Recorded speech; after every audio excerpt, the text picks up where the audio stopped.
आगे बढ़ता जा रहा था। उसने ब्लैक ओवरकोट और ब्लैक पैंट पहनी हुई थी, पैरों में शाइन करते हुए काले जूते, आंखों पर काले चश्मे और चेहरे पर दुनिया भर का रौब लिए वो हैंडसम आदमी अपने पीए के पास आया और अपने हाथ में पकड़ी हुई पेन को बड़े अजीब तरीके से घुमाते हुए जमीन पर बैठे हुए दोनों आदमियों को अपनी कातिल निगाहों से देखते हुए अपनी दमदार आवाज में बोला, जब जिंदगी इतनी ही प्यारी है और मौत से इतना ही डर लगता है तो आहान कपूर से पंगा लेते ही क्यों है ये लोग।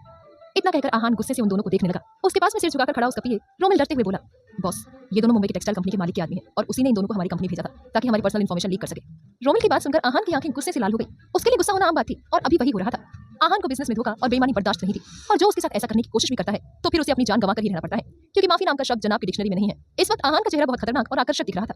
उसके ऊपर बदला लेने का जुनून सवार हो गया था। आहान अपने एक घुटने टेक कर बैठा और अपनी गर्दन को बेहद डरावने तरीके से घुमाते हुए अपनी दमदार आवाज में बोला, डर क्यों रहा है, मेरे सामने देखना, कपूर एंटरप्राइजेस का सीईओ खुद तेरा काम तमाम करने आया है और तू है कि नजरें ही नहीं मिला रहा। आहान की डरावनी बातें और उसका डरावना ऑरा उन दोनों आदमियों को बहुत डरा रहा था। उनके प्राण सूख रहे थे, उनके हिलने तक की हिम्मत नहीं थी। आहान को बहुत गुस्सा आने लगा क्योंकि वो दोनों उसके सामने नहीं देख रहे थे। आहान ने एक आदमी की गर्दन को पकड़कर झटके से उसके चेहरे को अपने सामने किया और अपने दांत पीसते हुए बोला, जब मैं बात करूं तो नजरें मेरे सामने होनी चाहिए, वरना इन नजरों की कोई जरूरत ही नहीं है। इतना कहकर आहान ने जोरदार पंच उस आदमी को मार दिया। वो आदमी दर्द से चिल्लाया और बेहोश हो गया। आहान ने उसे जमीन पर गिरा दिया और जैसे ही दूसरे आदमी की तरफ बढ़ने लगा तभी उसने आहान के आगे हाथ जोड़ दिए और भीख मांगते हुए बोला, मुझे माफ कर दीजिए बॉस, मुझसे बहुत बड़ी गलती हो गई जो मैं आपके खिलाफ चला गया, लेकिन अब मुझे अपनी गलती का पछतावा हो रहा है, प्लीज मुझे माफ कर दीजिए। उस आदमी की बात सुनकर आहान सनकियों की तरह अपने चेहरे को कभी दाएं तो कभी बाएं मोड़ने लगा और अपने हाथ में पकड़ी हुई पेन को अजीब नजरों से देखते हुए बोला, मुझे भी बहुत पछतावा हो रहा है, चलो मैं अपने पछतावे से बाहर निकल लेता हूँ। इतना कहकर आहान ने बड़ी बेरहमी से अपने पेन को उस आदमी की पीठ में मार दिया। वो आदमी दर्द के मारे जोर से चिल्लाया। उसके आसपास खड़े सभी गार्ड्स खड़े खड़े कांपने लगे। सबकी हालत खराब हो रही थी क्योंकि आहान पर उनकी सनक सवार हो गई थी और अब वो आसानी से शांत होने वाला नहीं था। आहान ने उस आदमी की कॉलर पकड़ ली और उसे खड़ा करके उसे बेरहमी से दोबारा जमीन पर गिरा दिया और फिर जोर से चिल्लाकर बोला, लाश तक नसीब नहीं होनी चाहिए इन दोनों की, वरना तुम सबकी लाशें बिछा दूंगा मैं। आहान की धमकी सुनकर सब लोग डर गए। आहान आगे बढ़ने लगा। रोमिल भी उसके पीछे पीछे चलने लगा। उनके सामने काले कलर की बड़ी और लग्जरी कार रेंज रोवर खड़ी थी। रोमिल ने उसका दरवाजा खोला और आहान बड़ी शान से उसके अंदर बैठ गया और रोमिल ड्राइवर के पास बैठ गया और उनकी गाड़ी तेजी से वहां से निकल गई और उस गाड़ी के पीछे 3-4 गाड़ियां भी चलने लगी। आहान का गाड़ियों का काफिला बैंगलोर की सड़क पर तेजी से चल रहा था और कपूर एंटरप्राइजेस की तरफ बढ़ रहा था। 2 दिन पहले आहान की जुड़वा बहन समीक्षा की शादी का रिसेप्शन था जिसमें आहान ने एक विदेशी बिजनेसमैन की कॉलर पकड़ ली थी और उसे धमकी भी दी थी, जिस वजह से आहान एक बार फिर से पूरी दुनिया में चर्चा का विषय बन गया था। इंडिया के साथ साथ बाहरी देशों की मीडिया भी उसका इंटरव्यू लेने के लिए बेताब थी, पर हमारे एंग्री यंग मैन को मीडिया से सख्त नफरत है और उनके सामने आना ज्यादा पसंद नहीं करते। आज भी कपूर एंटरप्राइजेस के बाहर मीडिया का जमावड़ा हो रखा था। वो सब आहान की एक झलक पाने को भी बेताब थे। लड़कियों के तो हाल बेहाल थे, ऐसे हैंडसम आदमी को कौन पाना नहीं चाहेगा। हालांकि ये बात अलग थी कि हमारे आहान किसी को पाना नहीं चाहते थे। प्यार, इश्क और मोहब्बत इनके लिए बनी ही नहीं है, पर किस्मत को इनके लिए कुछ और ही मंजूर है। इधर कपूर एंटरप्राइजेस एक बहुत बड़ी कंपनी जिसका इंडिया के साथ साथ पूरी दुनिया में नाम है, जिसके साथ काम करने के लिए बड़ी बड़ी विदेशी कंपनियां तड़पती हैं। उसी आलीशान और बड़ी कंपनी के बाहर मीडिया का जमावड़ा हो रखा था। कई सारे रिपोर्टर्स अपने अपने माइक और कैमरामैन के साथ वहां पलके बिछाए the great CEO mister Ahaan Kapoor का इंतजार कर रहे थे। उनको खबर मिल चुकी थी कि सीईओ कभी भी कंपनी पहुंच सकते हैं। कुछ ही देर में वहां पर एक साथ कई सारी गाड़ियों का काफिला लाइन से आने लगा। उनके आते ही वहां पर ढेर सारे गार्ड्स आ गए और चारों तरफ फैल गए और मीडिया वालों को घेर लिया ताकि वे सब आगे न बढ़ सके। सबसे आगे वाली गाड़ी रेंज रोवर में से रोमिल बाहर निकला और उसने पीछे का दरवाजा खोला तो उसमें से एक बेहद आकर्षक और हैंडसम आदमी बाहर निकला जिसके चेहरे पर सिवाय गुस्से के कुछ नहीं था। उसे मीडिया का वहां होना पसंद ही नहीं था। वो बिना किसी की तरफ देखे अपने गुरूर और घमंड में बिल्डिंग के अंदर जाने लगा। आहान को देखते हुए वहां मौजूद मीडिया की भीड़ बेकाबू हो गई और आहान की एक छोटी सी झलक पाने के लिए भी पागल होने लगी, लेकिन गार्ड्स ने उन सबको रोका हुआ था। आहान उन सबके बीच किसी राजा की तरह दिख रहा था जिसके पीछे उसके गार्ड्स चल रहे थे और आहान बिल्डिंग के अंदर चला गया। मीडिया ने अपनी रिपोर्टिंग चालू कर दी। दूसरी ओर निशानी खुशी से अपने हाथ में पकड़ी हुई डिग्री को देख रही थी। उसके चेहरे पर मासूम सी और निश्चल मुस्कान छाई हुई थी। उसकी खुशी देखकर उसके बगल में बैठे व्योम को बहुत खुशी हो रही थी। उसने निशानी के माथे पर हाथ रखा और प्यार से बोला, तुम्हारी खुशी के लिए तुम्हारे पापा कुछ भी कर सकते हैं। निशानी ने कहा, कुछ भी कर सकते हो तो मुझे अभी कभी च्युइंगम का बड़ा वाला पैकेट दिला दीजिए, आपकी निशो इतने में ही खुश हो जाएगी। निशानी की बात सुनकर व्योम के चेहरे पर मुस्कान आ गई और उसने हाँ कह दिया और उनकी गाड़ी मॉल की तरफ बढ़ने लगी। निशानी और उसके पापा ने मॉल में कुछ शॉपिंग की। उसके बाद वापस सक्सेना हाउस के लिए निकल गए। घर आते ही निशानी सीधा अपने पड़ोस में चली गई क्योंकि उसका गोला उससे नाराज जो था। निशानी ने घर का बेल बजाया तो एक औरत ने दरवाजा खोला जिसकी उम्र यही कोई 30 के आसपास होगी। निशानी को देखकर वो औरत बोली, अच्छा हुआ तुम आ गए निशु, इस गोले ने पूरा घर सिर पर उठा लिया है, देखो कैसे मुंह फुलाकर सोफे पर उल्टा लेटा हुआ है। इसके पापा भी घर पर नहीं है वरना वो इसे सबक सिखा देते, अब तुम ही इसे हैंडल करो। निशानी मुस्कुराने लगी और प्यार से बोली, साक्षी भाभी आप चिंता मत करो, मेरा गोला मुझसे नाराज है ना तो मैं ही उसे मना लूंगी। इतना कहकर निशानी घर के अंदर घुस गई और लिविंग रूम में जाकर देखा कि हमारे गोला महाराज सोफे पर बड़ी अजीब पोजीशन में लेटा हुआ था। उसके गाल फूले हुए थे। निशानी उसके पास जाकर बैठ गई और मासूम सा चेहरा बनाकर बोली, गोला महाराज आप अपने निशु से नाराज हो गया? निशानी मैं तुमसे बहुत प्यार करता हूँ, इसका ये मतलब नहीं कि तुम उसका फायदा उठाओ, यहाँ से चली जाओ वरना मैं गुस्से में कुछ बोल दूंगा। गोले की बात सुनकर साक्षी के होश उड़ गए। उसका बच्चा 10 साल से भी छोटा था लेकिन हरकतें उसकी बड़ों जैसी थी। अभी उसने जिस तरीके की बात की उसे देखकर कोई भी नहीं कह सकता है कि वो छोटा बच्चा है जो कि अभी भी स्कूल में पढ़ता है और लॉलीपॉप खाता है। लेकिन निशानी गोला को देखकर मुस्कुरा रही थी। वो अपने गोला की रग रग से वाकिफ थी कि उसका गोला कितना बड़ा ड्रामेबाज है। होगा भी क्यों ना, आखिर गोला और निशानी मिलकर पूरे दिन दुनिया भर के सीरियल्स देखते रहते हैं जिनमें से वो नाटक करना सीखते हैं। निशानी ने गोले को पकड़कर अपनी गोद में बिठा लिया और उसके क्यूट से गालों को चूमते हुए बोली, हाय मेरा छोटा सा प्यारा सा गोला, इतनी नाराजगी भी अच्छी नहीं होती। भूलो मत कि मैं तुम्हारी क्राइम पार्टनर हूँ। तुमने आज तक जितने भी क्राइम किए हैं ना उन सबकी जानकारी मेरे पास है और अगर तुमने मुझसे बात करना बंद किया तो तुम्हारी निशु तुम्हारे हर क्राइम तुम्हारे पापा को कह देगी। फिर तुम्हारे पापा तुम्हारे साथ क्या करेंगे वो तो तुम्हें पता ही होगा ना मेरे गोले।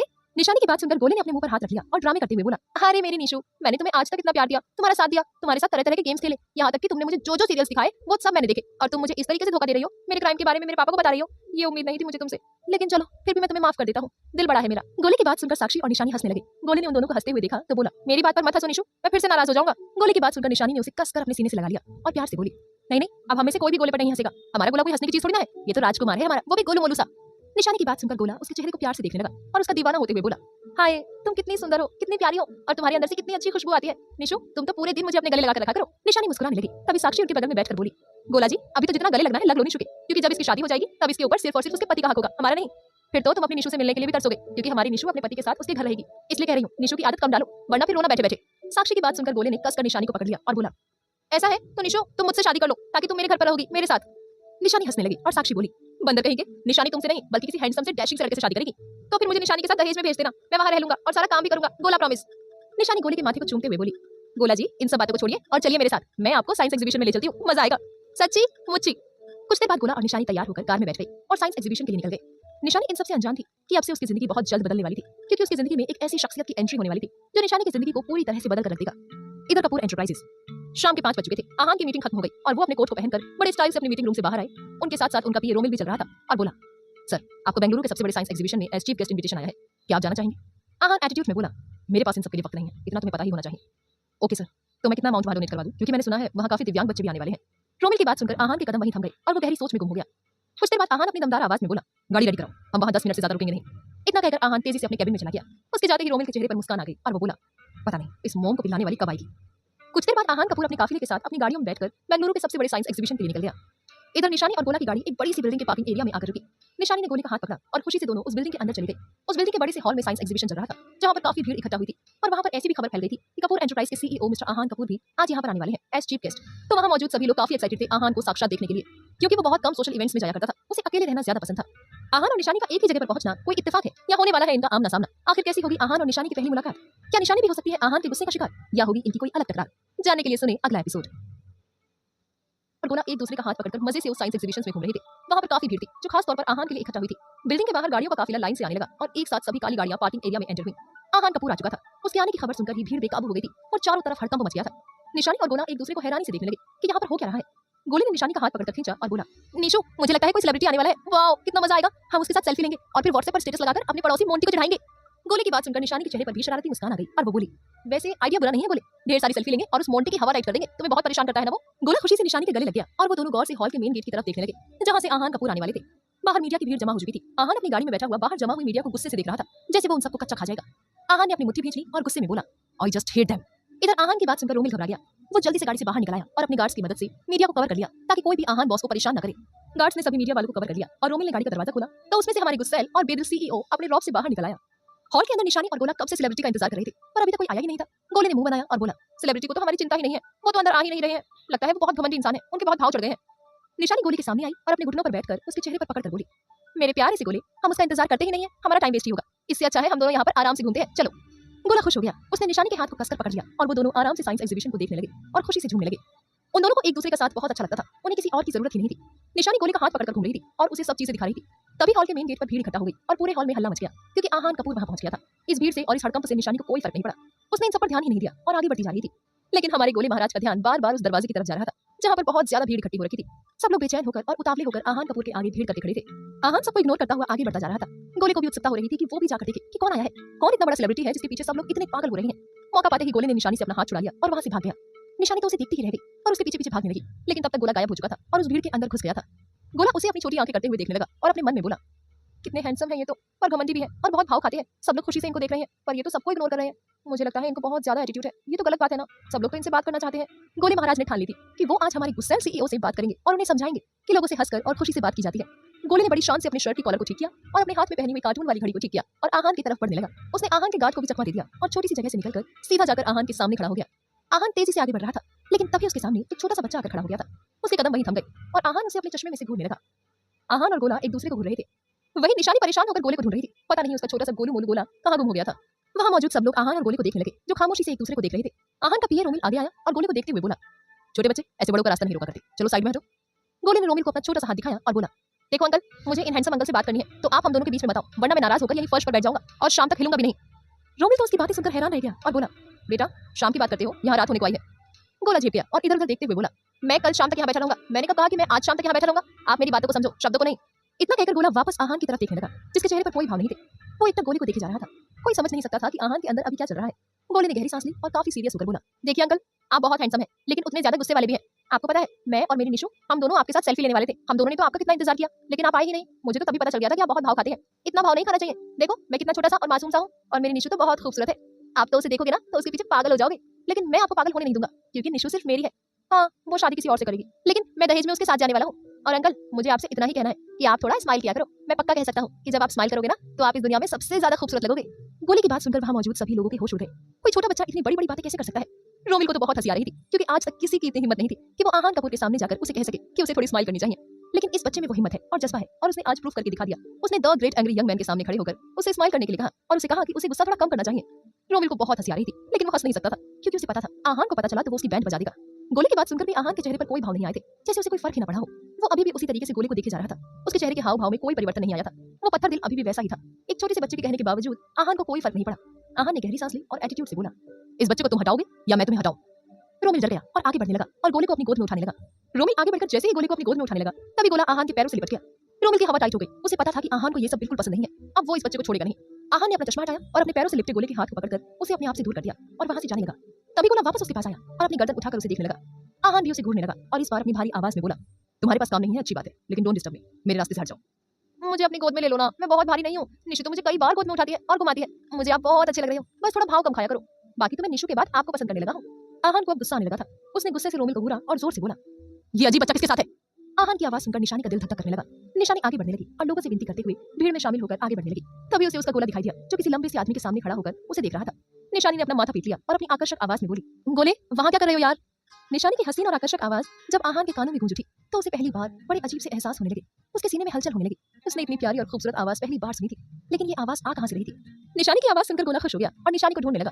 तभी उसे भीड़ में निशानी का प्यारा सा हाथ दिखाई दिया, जो उसने गोले के लिए आगे बढ़ाया था। गोला तेजी से उस हाथ की तरफ भागा और निशानी के हाथ में अपना हाथ रख दिया और जोर से बोला, यस, मेरी निशु आ गई मुझे लेने के लिए। आहान ने अपनी नजरें घुमाई और देखा तो उसे भी भीड़ में से एक गोरा सा और खूबसूरत सा हाथ दिखाई दे रहा था, जिसको गोले ने पकड़ा हुआ था। आहान बेताब होने लगा ये जानने के लिए कि ये कौन है, जिसकी आवाज इतनी आकर्षक है और जिसके हाथ भी काफी खूबसूरत है। आहान उसे देखना चाहता था, जो कि काफी अजीब बात थी, क्योंकि आज तक आहान को कभी किसी को देखने और सुनने की इच्छा नहीं हुई थी। आहान अपने चश्मे से अपनी हरी आंखों से उस हाथ को देख रहा था। निशानी को अब जाकर सुकून मिला। उसने लोगों को हल्का सा धक्का दिया और गोले को अपने पास खींच लिया। गोले के गायब होते ही आहान को गुस्सा आने लगा, क्योंकि अब उस लड़की का हाथ भी गायब हो गया था। आहान को हद से ज्यादा गुस्सा आया और वो जोर से बोला, सब लोग हट जाओ वहां से, आई वांट टू सी हर। आहान की खतरनाक आवाज सुनकर निशानी घबरा गई। उसने कसकर गोले को पकड़ लिया और भीड़ से निकलकर लास्ट में जाकर खड़ी हो गई। आहान के इतना कहते ही उसके गार्ड्स वहां मौजूद लोगों को साइड में करने लगे, ताकि आहान जो देखना चाहे देख सके। भीड़ दो हिस्सों में बट गई और आहान को छोटा सा गोला दिखाई दिया, जो आहान को ही देख रहा था। और उसके पास में उसका हाथ पकड़कर खड़ी थी एक लड़की, जिसकी पीठ आहान की तरफ थी। उसके काले लंबे बाल उसकी कमर तक आ रहे थे। उसने लाल रंग का शिफॉन का गाउन पहना हुआ था। आहान की नजरें उस लड़की पर जम गई थी, और ये पहली बार था जब आहान किसी लड़की को घूर रहा था। आहान का पीए और उसके सारे गार्ड्स हैरान थे अपने बॉस के बर्ताव से। वहीं आहान जानना चाहता था कि आखिर में ये लड़की है कौन, जो इस अजीब से बच्चे के साथ में आई है। आहान के लिए ये जानना बहुत जरूरी था। रोमिल तो हैरान रह गया था। वो इतने सालों से आहान को जानता है। आहान जो आज बर्ताव कर रहा था वो काफी अलग था। वो अपना एक मिनट भी फालतू में वेस्ट नहीं करता है, लेकिन आज वो कब से यहाँ खड़ा हुआ है और उस लड़की की तरफ देख रहा है, जो आहान के स्वभाव से बिल्कुल विपरीत है, क्योंकि वो कभी किसी लड़की को देखता ही नहीं। यहाँ तक कि वो अपनी बहन से भी ज्यादा बातें नहीं करता। आहान की बेचैनी बढ़ती जा रही थी, क्योंकि निशानी उसके सामने नहीं दिख रही थी। आहान को गुस्सा आने लगा और वो जोर से बोला, जब मैं बात कर रहा होता हूँ तो चेहरा मेरे सामने होना चाहिए और नजरें झुकी हुई, और जो लोग मुझे पीठ दिखाते हैं वो मुझे बिल्कुल पसंद नहीं होते। आहान की बात सुनकर निशानी को अजीब सा एहसास होने लगा और उसे थोड़ा डर भी लगने लगा था। आहान की बातों से पता चल रहा था कि वो काफी खतरनाक इंसान है। निशानी को किसी से कोई पंगा नहीं लेना था, इसलिए उसने गोले का हाथ पकड़ा और उसके साथ वहां से जाने लगी। तो आहान को और ज्यादा गुस्सा आया और वो जोर से बोला, अगर एक भी कदम आगे बढ़ाया तो मुझसे बुरा कोई नहीं होगा। निशानी झेप गई और अपनी जगह पर जम सी गई। उसने कसकर गोले का हाथ पकड़ लिया, लेकिन गोले को बिल्कुल भी डर नहीं लग रहा था। उसने देखा आहान की वजह से उसकी निशु डर गई थी। गोले को गुस्सा आने लगा और वो बोला, आपकी वजह से मेरी निशु डर गई। आप सच में बहुत बुरे हो। मैं और निशु आपसे कभी भी बात नहीं करेंगे और आपके पास भी नहीं आएंगे। निशु नाम सुनते ही आहान के चेहरे पर कुटिलता छाने लगी। इसका मतलब था इस लड़की का नाम ही निशु है, जिसकी बातें ये अजीब बच्चा कर रहा था। अब तो आहान और बेताब हो गया था निशानी का चेहरा देखने के लिए।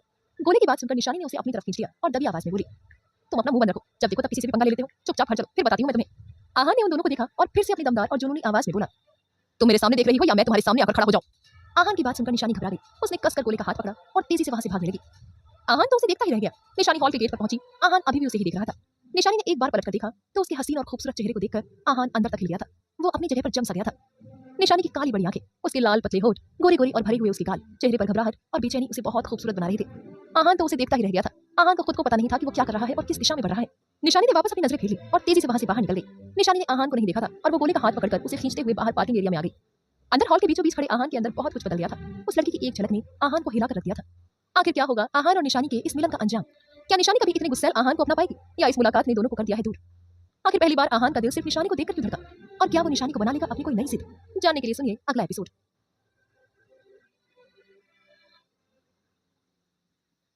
और गुस्से से अपने बगल में दुबक कर बैठे गोले को देखा, जो अपनी नजरें चुरा रहा था। निशानी ने उसके चेहरे को पकड़कर अपनी तरफ घुमाया और बोली, मेरे प्यार का गलत फायदा उठाते हो तुम गोले कहीं के। सॉरी ना निशु, इतना गुस्सा मत करो। देखो मैं कितना छोटा सा बच्चा हूँ। टीवी सीरियल्स देख देखकर तुम बहुत बड़े ड्रामेबाज बन रहे हो। देखो ऐसे कैसे तुम किसी भी अनजान इंसान से बात कर सकते हो, उसे अपना ज्ञान झाड़ सकते हो, जबकि उसे दुनिया भर का घमंड और गुस्सा भरा पड़ा है। देखा नहीं कैसे बोल रहे थे, अकड़ू खड़ूस गुस्सैल और घमंडी कहीं के। एक छोटे से बच्चे से भी ढंग से बात नहीं कर सकते, तो सोचो जब उनके खुद के बच्चे होंगे तब क्या करेंगे ये। तुम ले आना उनके बच्चों को अपने पास और हम दोनों मिलकर उनके बच्चों का ख्याल रखेंगे। वाओ कितना मजा आएगा। निशानी ने गोली के कान खींच लिए और बोली, चुप हो जाओ, सब तुम्हारे एक्स्ट्रा बोलने की आदत की वजह से हुआ है। किसी से भी कुछ भी कह देते हो और फिर मुझे आना पड़ता है। पता नहीं आज किस मुसीबत को छिड़ा होगा तुमने। भगवान करे ये बात आज यहीं खत्म हो गई हो, इससे हमारे आने वाले कल पर कोई इफेक्ट नहीं पड़ना चाहिए। अरे वो बुरे नहीं है, उन्हें बस घमंड और गुस्सा ही कुछ ज्यादा है, बाकी दिखते तो बड़े हैंडसम है, एकदम हीरो की तरह। तुमने उनकी शक्ल नहीं देखी क्या? अच्छा हुआ जो नहीं देखी, और आगे कभी देखना भी नहीं चाहती हूँ। ऐसे इंसान को मैं एक मिनट भी नहीं झेल सकती। ज्यादा मत बोलो, क्या पता तुम्हें उन्हें जिंदगी भर झेलना पड़े, तो फिर क्या करोगी। गोला की बात सुनकर निशानी ने उसका कान और मरोड़ दिया और बोली, शुभ शुभ बोला करो वरना कल से मेरे साथ बाहर घूमना बंद। निशानी की बात सुनकर गोला झेप गया। वो झट से निशानी की गोद में चढ़ गया और उसे लिपटकर मासूम सा चेहरा बनाते हुए बोला, नहीं नहीं मेरी जिंदगी तुम मुझसे रूठ नहीं सकती। तुम्हारे अलावा इस दुनिया में मेरा और है कौन। एक तुम ही तो हो मेरा सहारा, मेरा आसरा। तुम रूठ गई तो मैं लुट जाऊंगा। गोली की खतरनाक बातें सुनकर निशानी ने अपना सिर पीट लिया और सीट से सर टिकाकर बैठ गई और आंखें बंद कर दी। निशानी के कानों में आहान की वो रौबदार और गुस्सैल आवाज गूंज रही थी जब उसने निशानी को उसके सामने देखने के लिए कहा था। निशानी ने सहम कर अपनी आंखें भींच ली और आज जो कुछ हुआ उसे भूलने की कोशिश करने लगी। गोली ने निशानी के कंधे पर अपना सर रख दिया और उसने भी आंखें बंद कर ली। वहीं एग्जीबिशन हॉल में आहान के हाल बेहाल थे। आज उसके साथ जो हो रहा था वो पहली बार था। वो खुद समझ नहीं पा रहा था कि उसके साथ हो क्या रहा था। आज कुछ तो हिल गया था उसके अंदर जो आहान को चैन नहीं देने दे रहा था। आहान वहां मौजूद होकर भी वहां नहीं था। उसकी बेचैन नजरें तो निशानी की झलक को बेताब थी, जिसका आहान को आभास नहीं था। रोमिल आहान के बदले हुए बर्ताव को देखकर काफी हैरान था। वो कब से आहान के चेहरे को, उसके हाव भाव को समझने की कोशिश कर रहा था, जो कि आसान नहीं था। आहान को समझने की ताकत आज तक कोई भी जुटा नहीं पाया था। सारी भीड़ को एक तरफ कर दिया गया था और आहान एग्जीबिशन हॉल में अपने रुतबे के साथ टहल रहा था, लेकिन उसके सामने निशानी का बेचैन और खूबसूरत चेहरा घूम रहा था, जो आहान को बेचैन बना रहा था। अब आहान को गुस्सा आने लगा था। वो लड़की आहान को उसके पद से विचलित कर रही थी, जो कि आहान को मंजूर नहीं था। आहान ने कसकर अपनी आंखें बंद कर ली और निशानी को भूलने की कोशिश करने लगा। रोमिल को समझ आ गया था कि आहान को गुस्सा आ रहा था, इसकी वजह वो लड़की ही है। लेकिन कुछ भी कहो, उस लड़की ने आहान को अंदर तक हिला डाला था, जिसका असर आहान के चेहरे पर साफ दिख रहा था। कुछ देर बाद आहान अपने काफिले के साथ वहां से डार्क मेंशन के लिए निकल गया। निशानी और गोला घर पर पहुंच गए थे। निशानी ने गोली को उसके घर छोड़ दिया और खुद अपने घर आ गई। आज वो थोड़ी परेशान दिख रही थी। उसके चेहरे को देखकर हॉल में बैठकर टीवी देखते हुए वियोम बोला, आज क्या कांड किया गोले ने। निशानी ने गहरी सांस ली और अपने बालों का जूड़ा बनाते हुए बोली, बस अपना ज्ञान झाड़ रहा था किसी अजनबी पर, जो कि सच में बड़ा अजीब और गुस्से वाला था। गुस्से वाले लोगों से इतनी दूरी क्यों बनाकर रखती हो तुम, वो भी इंसान ही होते हैं, बस गुस्सा उन्हें ज्यादा आता है। निशानी सोफे पर बैठते हुए बोली, बस वही तो कि इतना गुस्सा आता क्यों है। तुम ही नॉर्मल लाइफ जियो ना, कौन मना करता है। हर वक्त तांडव करना जरूरी नहीं होता। और मेरा तो साफ है, मुझे ऐसे गुस्सैल लोगों से जितना डर लगता है उतना ही इनसे दूरी बनाकर रखना चाहती हूँ मैं। पापा मैं ऐसे लोगों को हैंडल ही नहीं कर सकती जो मेरे बर्ताव के खिलाफ हो। मुझे तो दिन भर मजे करने को चाहिए, हर जगह घूमने की इच्छा होती है, पूरे दिन गोले के साथ खाना पीना टीवी देखना और सो जाना। इतनी सी जिंदगी है मेरी जिसमें ऐसे लोगों के लिए कोई जगह नहीं। इतना कहकर निशानी प्यारा सा मुस्कुरा देती है और अपने कमरे की तरफ बढ़ने लगती है। निशानी की बात सुनकर वियोम ने गहरी सांस ली और कहा, नदी के ये दो किनारे कैसे मिलेंगे। लगता है अब सब कुछ ऊपर वाले पर ही छोड़ना पड़ेगा, क्योंकि उनके आगे हम सब कुछ भी नहीं है और उन्होंने मेरे निशु के लिए कुछ बहुत बेहतर सोच कर रखा होगा। डार्क मेंशन का बड़ा सा दरवाजा खुला और उसमें से लगातार 4 गाड़ियां लाइन से अंदर बढ़ने लगी और सीधा बंगले के आगे जाकर रुक गई। गार्ड्स बाहर निकलकर सिर झुकाकर खड़े हो गए। रोमिल ने गाड़ी का गेट खोला और उसमें से हमारे भावहीन और गुस्सैल आहान कपूर बाहर निकले। उन्होंने अपने कोट को ठीक किया और बंगले को देखते हुए बिना किसी भाव से कहा, कदम रखने की भी इच्छा नहीं होती इस बंगले में, झूठे रिश्ते पाले जाते हैं यहाँ पर, वो भी सिर्फ दिखावे के लिए, and I just hate that all. Ahaan की बात सुनकर रोमिल का चेहरा उतर गया और वो बोला, हर रिश्ते झूठ हो सकते हैं पर माँ बाप का प्यार नहीं बॉस। बस उन दोनों की वजह से मैं आज भी इस बंगले में रह रहा हूँ, वरना जब 7 साल का था तभी इस बंगले को छोड़ दिया होता। इतना कहकर आहान तेजी से बंगले के अंदर चला गया।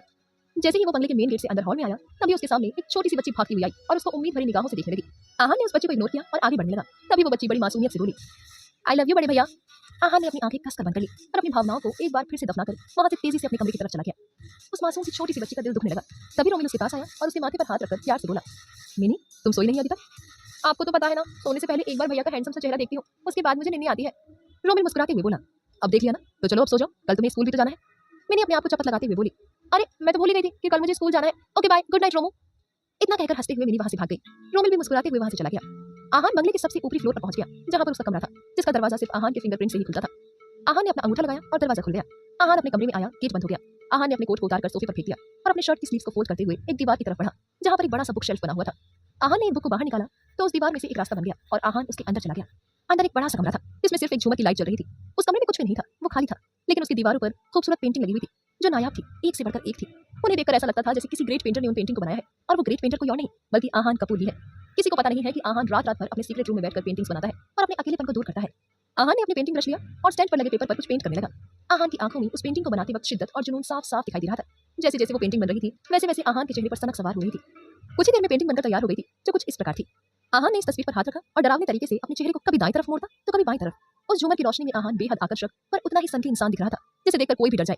आहान की आंखों में आज एक नया ही जुनून सवार हो गया था और वो अपनी आकर्षक आवाज में डरावने तरीके से बोला, बेचैन चेहरा मेरी बेचैनी को कम कर रहा है, तो पूरी की पूरी लड़की किस हद तक मेरी बेचैनी को राहत दे सकती है, जानना पड़ेगा। आहान को खुद नहीं पता था कि वो अब ऐसी राह पर निकल चुका है जिसे उसने खुद अपने लिए चुना है और उसकी मंजिल निशानी ही है। आहान सन के इंसान की तरह निशानी की पेंटिंग को देखे जा रहा था और उस पर अपना हाथ फेर रहा था। निशानी का चेहरा आहान पूरी रात वहीं पर खड़े होकर निशानी की पेंटिंग को देखता रहा। उसे कुछ अलग सा एहसास हो रहा था उस पेंटिंग को देखकर, जो आज से पहले कभी नहीं हुआ था। रात काफी गहरी हो चुकी थी और आहान की जुनूनी नजरों ने निशानी की पेंटिंग को घेरा हुआ था। वहीं दूसरी तरफ निशानी अपने बेड पर चैन की नींद ले रही थी, अपनी आने वाली जिंदगी से अनजान। असर क्या पता था कि उसकी आम सी जिंदगी आने वाले समय में किस हद तक बदलने वाली है, किस हद तक कोई जुनून लेकर उसकी जिंदगी में हमेशा के लिए आने वाला है। सुबह के 5 बज रहे थे और आहान अपने बाथरूम में बाथटब में आराम से बैठा हुआ था।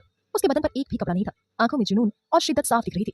इस वक्त कोई उसे देख ले तो उसका दीवाना हो जाए, इतना आकर्षक लग रहा था वो। कुछ देर बाद आहान बाथरूम से बाहर आया। उसने ब्राउन 3 पीस सूट पहना, अपने बालों को जेल से सेट किया और शाइन करते हुए काले जूते पहन लिए और अपने भावहीन चेहरे के साथ अपने कमरे से बाहर निकल गया। आहान सीढ़ियों से होते हुए नीचे जा रहा था। वो आज बहुत हैंडसम और उतना ही डरावना लग रहा था। आहान नीचे हॉल में आया और जैसे ही बाहर जाने लगा, तभी उसके कानों में एक आवाज सुनाई दी। नाश्ता किए बिना और अपनी माँ से मिले बिना कैसे जा सकते हो तुम? आहान के कदम वहीं ठहर गए, लेकिन वो पीछे नहीं मुड़ा। वानी उसके सामने जाकर खड़ी हो गई और उसे देखते हुए प्यार से बोली, कहाँ चला गया है मेरा वो बेटा जो बात बात पर मुस्कुराता रहता था, मेरे आगे पीछे भागता रहता था? क्या मुझे कभी मेरा वो आहान वापस मिलेगा? आहान ने वानी के गाल पर हाथ रखा और बिना किसी भाव से बोला, ऐसी उम्मीद कभी मत रखना माँ, जो जा चुका है वो कभी वापस नहीं आएगा, मैं उसे आने ही नहीं दूंगा। वानी ने आहान के हाथ पर हाथ रख दिया और मुस्कुराते हुए बोली, शेर को जब सवा शेर मिलता है ना, तब उसकी दहाड़ थोड़ी धीमी पड़ जाती है। मुझे बस तुम्हारी जिंदगी के उसी सवा शेर का इंतजार है। आहान के चेहरे पर कुटिलता छाने लगी और वो बेहद जुनून से बोला, ऐसा कोई बना ही नहीं जो आहान कपूर को झुका सके या उसे बदल सके। अगर कोई बना भी है तो आहान कपूर उसे अपनी जिंदगी में कभी आने नहीं देगा। इतना कहकर आहान ने अपनी माँ के पैर छुए। वानी ने उसे आशीर्वाद दिया और आहान बिना रुके वहां से चला गया। आहान के जाते ही वानी की आंखें भर आई। उसने अपने आंसू पूछे। तभी मिनी उसके पास आई और उसके साड़ी के पल्लू को खींचने लगी। वानी ने अपनी नजरें झुकाकर देखा तो छोटी सी मिनी उसके सामने खड़ी थी। वानी ने मिनी को अपनी गोद में उठा लिया और उसके गाल चूमते हुए बोली, मेरी गोली, तुम इतनी जल्दी कैसे उठ गई? मुझे भैया का फेस देखना था, इसलिए मैं जल्दी उठ गई बड़ी मामा। देख लिया चेहरा? यस बड़ी मामा, कितने हैंडसम है मेरे भैया। आपको पता है वो मुझसे बहुत प्यार करते हैं, बट शो नहीं करते, वरना नजर लग जाती है ना। मिनी की बात सुनकर वानी ने उसे कसकर अपने सीने से लगा लिया और कहा, हाँ बहुत प्यार करता है वो तुमसे, जितना हम सब भी नहीं करते होंगे। मिनी खुश हो गई और उसने वानी को कसकर अपने सीने से लगा लिया। वहीं दूर खड़े एक आदमी की आंखों से पानी की बूंदें छलक पड़ी। तभी उसके कंधे पर एक औरत ने हाथ रखा और प्यार से बोली, मेरा मन कहता है कि अब सब कुछ ठीक होने वाला है, आपको आपके आहान का प्यार जरूर मिलने वाला है समीर। समीर ने उस औरत के हाथ पर अपना हाथ रखा और बोला, मुझे पूरा यकीन है शीतल, कोई ना कोई तो जरूर ऐसा होगा जो मेरे आहान को पहले जैसा बना देगा, उसे फिर से खुशी से जिंदगी जीना सिखा देगा। शीतल और समीर प्यार से अपनी बेटी मिनी को देखने लगे, जो अपनी बड़ी मामा की गोद में खुश हो रही थी। आहान अपनी कंपनी चला गया था और जाते ही अपने काम पर लग गया था, लेकिन बार बार उसके सामने निशानी का खूबसूरत सा चेहरा घूम रहा था, जो आहान को काम नहीं करने दे रहा था और उसका ध्यान भटका रहा था। अब आहान को गुस्सा आने लगा था। उसने अपने टेबल पर रखे सारे पेपर्स को फेंक दिया और गुस्से से सारी फाइल्स को भी फेंक दिया और अपने दांत पीसते हुए बोला, मेरे सिर चढ़ने की कोशिश भी मत करना अनजान, मैं किसी के लिए भी अपने सीने में जगह नहीं रखता हूँ। मेरे पास सबके लिए सिर्फ और सिर्फ नफरत और गुस्सा है, उसके अलावा कुछ भी नहीं। इतना कहकर आहान फिर से अपना काम करने लगा, लेकिन निशानी का चेहरा उसके सामने घूमने लगा। आहान ने टेबल पर जोर से मुक्का मारा और जोर से चिल्लाया। उसकी हरी आंखें लाल हो गई थी, उसे इतना गुस्सा जो आ रहा था। उसकी चीख सुनकर रोमिल भागता हुआ अंदर आया और केविन की हालत देखकर बोला, क्या हुआ बॉस, आप ठीक तो है ना? आहान गुस्से में अपनी मुट्ठी भींचकर बोला, वो लड़की मुझे काम नहीं करने दे रही, मेरे दिमाग में घुस रही है, जो कि मुझे बर्दाश्त नहीं है। बॉस, कई बार ऐसा भी होता है कि जिन चीजों से हम परेशान होते हैं और वही हमारी परेशानी को दूर करने की वजह और जरिया बन जाती है। इतना कहकर रोमिल ने आहान के आगे सिर झुकाया और कैबिन से बाहर चला गया। उसकी बातें आहान के अंदर तक घुस गई थी और आहान के चेहरे पर धीरे धीरे वो सनकीपन छाने लगा। उसने फोन निकाला और उसमें वो पेंटिंग निकाली जो उसने कल रात को बनाई थी। आहान बेहद अजीब और जुनूनी तरीके से अपने फोन की स्क्रीन को छू रहा था और अपनी जुनूनी निगाहों से निशानी की पेंटिंग को देख रहा था। आहान अपनी चेयर पर बैठ गया और अपने सामने टेबल पर अपना फोन रख दिया, जिसमें निशानी की पेंटिंग दिख रही थी। आहान उस पेंटिंग को सनक के साथ देखते हुए अपना काम कर रहा था। आहान को बेहद सुकून मिल रहा था, उसे बहुत अच्छा महसूस हो रहा था और वो बार बार अपनी कातिल निगाहों से निशानी की पेंटिंग को देखता रहता और अपना काम करने लगता। सक्सेना हाउस। निशानी किचन में कुक को गाइड कर रही थी क्योंकि उसके पापा के लिए हेल्दी फूड बन रहा था। तभी गोला भागता हुआ निशानी के पास आया और बोला, निशु जल्दी चलो, तुम्हारा दोस्त आया है, वो तुम्हें बुला रहा है।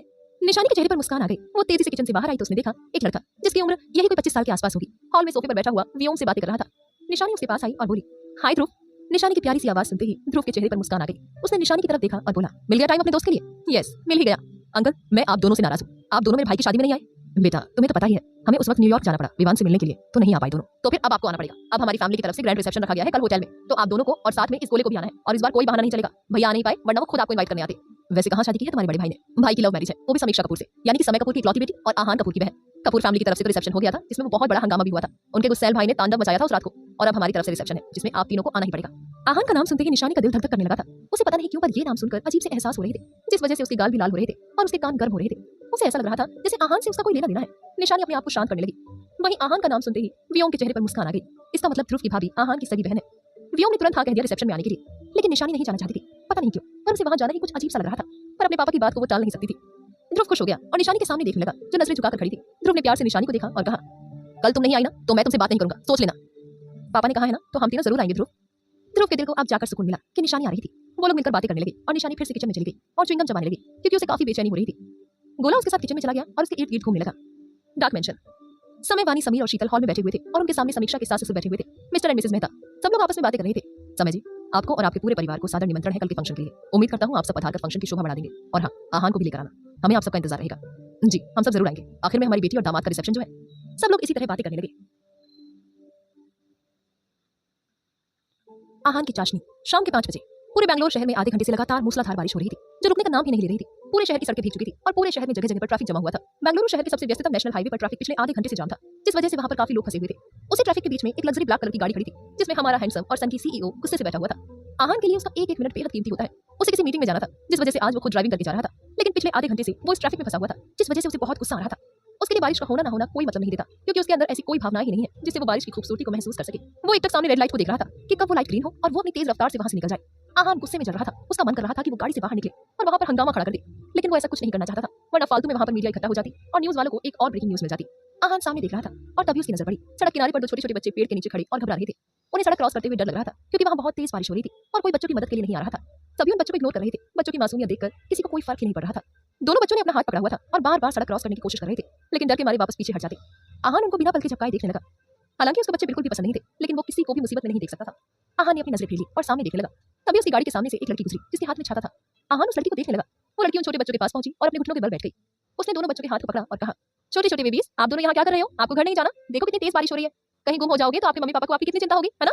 उन बच्चों में से एक छोटा बच्चा बोला, दीदी हम तो घर जाना चाहते हैं, लेकिन हम रास्ता भूल गए हैं। अब पता नहीं हम घर कैसे जाएंगे, और कितनी तेज बारिश हो रही है, हम तो यहाँ से हिल भी नहीं पा रहे।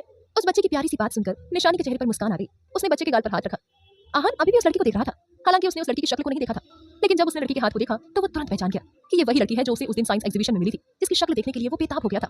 आहान के दिल की धड़कन बढ़ने लगी। उस लड़की के हाथ को देखकर ही वो पहचान गया था कि ये वही लड़की है, क्योंकि उस दिन भी भीड़ में से उसका हाथ बाहर आया था, जिसे आहान ने गौर से देखा था। आहान गौर से उस लड़की को देखने लगा जो प्यार से उन बच्चों से बात कर रही थी। निशानी अपनी जगह से खड़ी हुई। उसने दोनों बच्चों को अपने साथ में छाती के नीचे लिया और रोड क्रॉस करवाने लगी। जैसे ही वो दोनों बच्चों को लेकर सड़क पर आई, तभी सिग्नल ग्रीन हो गया और सभी गाड़ियां हॉर्न बजाती हुई वहां से जाने लगी। लेकिन आहान की गाड़ी निशानी के आगे खड़ी रही, वहां से हिली तक नहीं। आहान एक तक जुनून से अपनी कातिल निगाहों से निशानी को देखे जा रहा था। हालांकि अभी तक उसे निशानी का चेहरा दिखाई नहीं दिया था, क्योंकि छाते के नीचे निशानी का चेहरा छुपा हुआ था। तेज बारिश की वजह से वहां पर तेज हवाएं चल रही थी, इस वजह से निशानी का छाता उड़ गया। तभी आहान के सामने निशानी का खूबसूरत सा चेहरा आ गया, जिसे देखकर आहान अंदर तक हिल गया और घायल होने लगा। निशानी घबरा गई। उसका छाता उड़ गया था और बहुत तेज बारिश हो रही थी, जिसमें वो और दोनों बच्चे भीग रहे थे। दोनों बच्चे निशानी से चिपक गए। निशानी ने दोनों को पकड़ लिया और बेचैनी से इधर उधर देखने लगी। चारों तरफ गाड़ियों का शोर था। निशानी को बहुत घबराहट हो रही थी। उसका मन बेचैन हो रहा था। उसका बेचैन चेहरा देखकर आहान के दिल को बेहद सुकून मिल रहा था। आहान को नहीं पता था कि वो निशानी का कायल हो चुका है और उसे अंदर खो चुका है। आहान की गाड़ी के पीछे बहुत सी गाड़ियां खड़ी थी जो हॉर्न बजा रही थी, लेकिन आहान ने अपनी गाड़ी को आगे नहीं बढ़ाया। वो तो निशानी के बेचैन चेहरे को देखने में कहीं गुम सा हो गया था।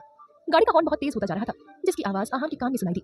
उसके चेहरे पर गुस्सा आ गया, लेकिन तभी उसने निशानी को देखा जो ठीक उसकी गाड़ी के सामने खड़ी घबरा रही थी और दोनों बच्चों को अपने से सटाया हुआ था। आहान ने अपनी गाड़ी का दरवाजा खोला और बाहर आ गया। उसको वहां देखकर काफी लोग उसे पहचान गए थे और उसकी तस्वीरें लेना शुरू कर दिया था। आहान तेजी से निशानी की तरफ बढ़ा और उसके सामने जाकर खड़ा हो गया। निशानी आहान को हैरानी से देख रही थी। तभी आहान को पता नहीं क्या हुआ कि उसने निशानी का हाथ पकड़ लिया और उसे अपनी तरफ खींचते हुए जुनून और सनक से बोला, खुद का प्रदर्शन सबके सामने मत करो, तुम्हारा प्रदर्शन सिर्फ मेरे सामने होगा, क्योंकि तुम सिर्फ मेरी हो। आहान की बात सुनकर निशानी दंग रह गई। उसे तो कुछ समझ में ही नहीं आ रहा था कि ये अनजान आदमी बोल क्या रहा था। निशानी ने अपना हाथ छुड़ा लिया और घबराते हुए बोली, आप क्या कह रहे हैं? मुझे कुछ समझ में नहीं आ रहा। निशानी की मीठी और हसीन आवाज सुनते ही आहान ने अपनी आंखें बंद कर ली और सन की इंसान की तरह बर्ताव करने लगा, जैसे उससे उसका सुकून बरसों बाद मिला हो। आहान की अजीब और डरावनी हरकत देखकर निशानी को डर लगने लगा। उसने बच्चों को कसकर पकड़ लिया और पीछे हटने लगी। तभी आहान ने अपनी आंखें खोली और उसकी तरफ बढ़ने लगा। निशानी को वो आदमी सन की लग रहा था, जिसका कोई भरोसा नहीं था कि वो कुछ भी कर जाए। निशानी ने दोनों बच्चों का हाथ कसकर पकड़ा और वहां से तेजी से भाग गई।